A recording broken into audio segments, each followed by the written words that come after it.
Hello friends, welcome in Uday career academy. दोस्तों, आप सभी का स्वागत है। और हमारे इस चैनल पे टारगेट दिल्ली पुलिस 2020 को हमने टारगेट किया हुआ है और सारे मॉक टेस्ट जीके के जिसमें 50 क्वेश्चंस आपके लिए बहुत ही इंपॉर्टेंट होते हैं सिलेक्शन के लिए। इन्हीं 50 प्रश्नों पर सिलेक्शन होता है। उसमें सबसे बड़ा रोल होता है स्टैटिक जीके का। स्टैटिक जीके से काफ़ी ज़्यादा प्रश्न आते हैं। पिछले वीडियो में आपको बताया गया था कि स्टैटिक जीके से काफ़ी ज़्यादा प्रश्न एग्जाम में आते हैं। 2017 के पेपर की एनालिसिस की गई थी।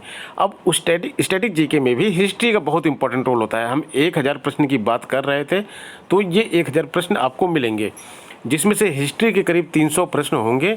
तो हिस्ट्री के प्रश्न आज से मैं शुरू कर रहा हूँ और आज पहला वीडियो है, हिस्ट्री का पार्ट 1 है। ये 24 मोस्ट इम्पॉर्टेंट प्रश्न इस वीडियो में हैं।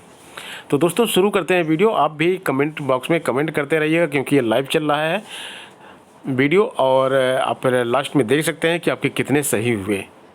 स्टार्ट करते हैं वीडियो। फर्स्ट क्वेश्चंस लेते हैं इसमें।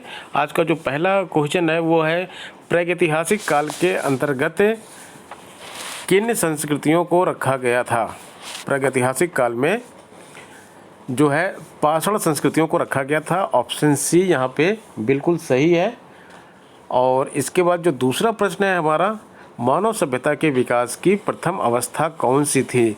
मानव सभ्यता का जैसे जैसे विकास होता गया है तो उसमें अवस्थाएं आती गई हैं कि सबसे पहले मानव ने क्या करना शुरू किया, उसके बाद क्या करना शुरू किया, उसके बाद क्या करना शुरू किया गया है। तो यहाँ पे 4 ऑप्शंस आपको दिख रहे हैं, पशु चारण, कृषि अवस्था, औद्योगिक अवस्था और शिकार अवस्था। तो आप खुद ही सोचिए, जब मानव सभ्यता का विकास हुआ तो मानव पहले अपना पेट कैसे भरता था।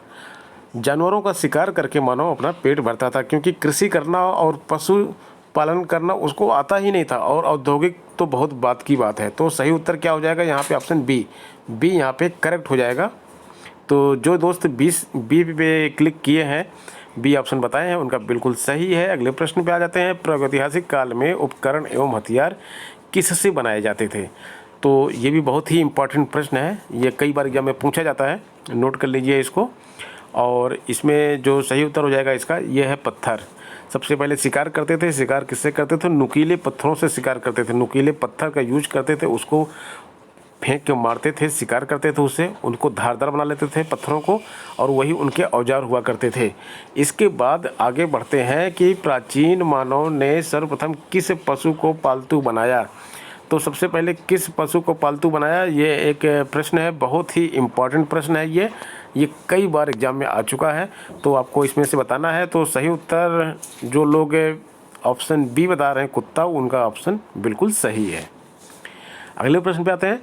मानव ने आग का प्रयोग सर्वप्रथम किस युग में किया था। आग का प्रयोग, देखिए ये प्रश्न इतनी बार पूछा गया है कि अपने आप में ही इसको स्टार मार्क लगाना पड़ता है, क्योंकि देखिए यहाँ पे मैं टॉप 24 लेके आया हूँ। जो क्वेश्चन ये 24 के 24 इंपॉर्टेंट हैं, लेकिन उसके अंदर भी जो मोस्ट इम्पॉर्टेंट चीज़ होती है उसको मैं यहाँ पे स्टार मार्क कर दे रहा हूँ। दोस्तों, इसकी PDF आपको हमारे व्हाट्सएप ग्रुप में मिल जाएगी। अगर आपने व्हाट्सएप ग्रुप अभी ज्वाइन नहीं किया है तो व्हाट्सएप ग्रुप ज्वाइन कर लीजिए, और उस व्हाट्सएप ग्रुप में जो है आपको सारी PDF मिलती है और कौन सी क्लास कब होगी उसके बारे में जानकारी मिलती है। प्लस आपको अलग से भी PDF और स्टडी मटेरियल इसके मिलते हैं दिल्ली पुलिस के लिए। दिल्ली पुलिस का ही ग्रुप है ये। तो डिस्क्रिप्शन बॉक्स में जाके लिंक पे क्लिक करके ज्वाइन कर लीजिएगा। खैर, इस प्रश्न की बात करते हैं। तो यहाँ पे आग का प्रयोग सर्वप्रथम किस युग में किया गया था, यह प्रश्न है हमारे लिए। तो यहाँ पे नवपाषाण युग में सबसे पहले आग का प्रयोग किया गया था। देखिए, इसमें कन्फ्यूज आपको कैसे नहीं होना है। पाषाण मतलब होता है क्या? पत्थर। तो पाषाण युग जो है पहले पत्थरों का युग था। उसके बाद ये मध्य पाषाण, देखिए यहाँ पे दिया गया, इससे कन्फ्यूजन नहीं होता। मध्य मतलब होता है बीच में, और जब इसके आगे नौ लग जाएगा तो मतलब पाषाण के तुरंत बाद वाला युग जो होता है उसको नवपाषाण युग बोलते हैं। ठीक है दोस्तों, आगे बढ़ते हैं। और आगे आने पर ये पहला प्रश्न देखिए हमको यहाँ पे मिलता है, यानी कि 6वां प्रश्न जो है, मानव ने कृषि कार्य किस युग से प्रारंभ किया। किस युग से कृषि कार्य प्रारंभ किया। तो इसका सही उत्तर हो जाएगा नवपाषाण, क्योंकि पाषाण तक तो मानव शिकार करके जानवरों को मार के खा के अपना पेट पालता था, लेकिन उसके बाद कृषि में मानव आ गया और कृषि करने लगा। दोस्तों, अगला प्रश्न है, मानव द्वारा सर्वप्रथम किस धातु का प्रयोग किया गया। मोस्ट इम्पॉर्टेंट प्रश्न, कौन सी धातु मानव ने सबसे पहले प्रयोग की। तो इसका उत्तर हो जाएगा तांबा। ऑप्शन बी बिल्कुल सही है। मानव ने सर्वप्रथम किस फसल का प्रयोग किया? कौन सी फसल का उत्पादन किया सबसे पहले, किसको यूज किया, यानी कि वही प्रयोग किया? तो इसका उत्तर हो जाएगा जौ। सबसे पहले जौ की खेती की गई, जौ का प्रयोग किया गया। गेहूँ, चावल, कपास ये सब बाद में आए। अगला प्रश्न है, नवपाषाण युग में चावल की खेती का प्राचीनतम साक्ष्य कहाँ से मिलता है? बहुत सारे परीक्षाओं में पूछा गया है ये चावल की खेती। तो बताइए इसका सही उत्तर क्या है, बता सकते हैं क्या आप लोग? कोल्डिहवा से मिलता है। ऑप्शन बी जो बता रहे हैं वो बिल्कुल सही बता रहे हैं। सिंधु घाटी सभ्यता किस काल की सभ्यता मानी जाती है? सिंधु घाटी सभ्यता जो है कांस्य काल की सभ्यता मानी जाती है। हड़प्पा की खुदाई सर्वप्रथम कब हुई? हड़प्पा की खुदाई जो दिया गया है ऑप्शंस, इसमें से कब हुई और किसने की खुदाई आपको मालूम है? 1921 में हड़प्पा की खुदाई हुई। किसने की अभी आगे बताएंगे आपको, इसी वीडियो में प्रश्न आएगा उसका भी। निम्न में से किस स्थल को मृतकों का टीला के नाम से जाना जाता है? मृतकों का टीला मोहनजोदड़ो को जाना जाता है। बहुत ही इंपॉर्टेंट प्रश्न है। और अगले प्रश्न पे आ जाता है, मोहनजोदड़ो के टीले की खोजने का श्रेय किसको दिया जाता है? मोहनजोदड़ो का टीला जो है राखलदास बनर्जी ने खोजा था। हड़प्पा सभ्यता में विशाल स्नानागार का साक्ष्य कहाँ से मिलता है? 14वां प्रश्न है, मोहनजोदड़ो से मिलता है। ऑप्शन बी सही है। दोस्तों अगला प्रश्न है, देखिए इसमें कौन से युग में सुमेलित नहीं है, आपको ये बताना है। तो 4 युग में इसमें दिए गए हैं और इसमें से सुमेलित कौन सा नहीं है वो बताना है। हड़प्पा सभ्यता जो है रावी नदी के किनारे है। मोहनजोदड़ो सिंधु के किनारे है, बिल्कुल सही है। कालीबंगा घग्गर के किनारे है। लोथल जो है ये ऑप्शन सही नहीं है, ये ऑप्शन गलत है, यानी कि हमारा उत्तर क्या हो जाएगा? डी। अगले प्रश्न पे आ जाते हैं, सिंधु घाटी सभ्यता में गोदीवाड़ा का साक्ष्य कहाँ से प्राप्त होता है? गोदीवाड़ा मतलब कि जहाँ से जो गोदी मतलब आप इसमें उसको बोला जाता है पोर्ट बोला जाता है, जहाँ से हवाई जहाज़ पानी के जहाज़ जो है माल की उस पानी के जहाज़ से माल की ढुलाई की जाती है। तो गोदीवाड़ा का साक्ष्य कहाँ से मिलता है? गोदी कहाँ पे बनाई गई थी, ये प्रश्न है आपका। तो इसका सही उत्तर हो जाएगा लोथल। निम्न में से किस धातु का प्रयोग हड़प्पा के लोग नहीं करते थे?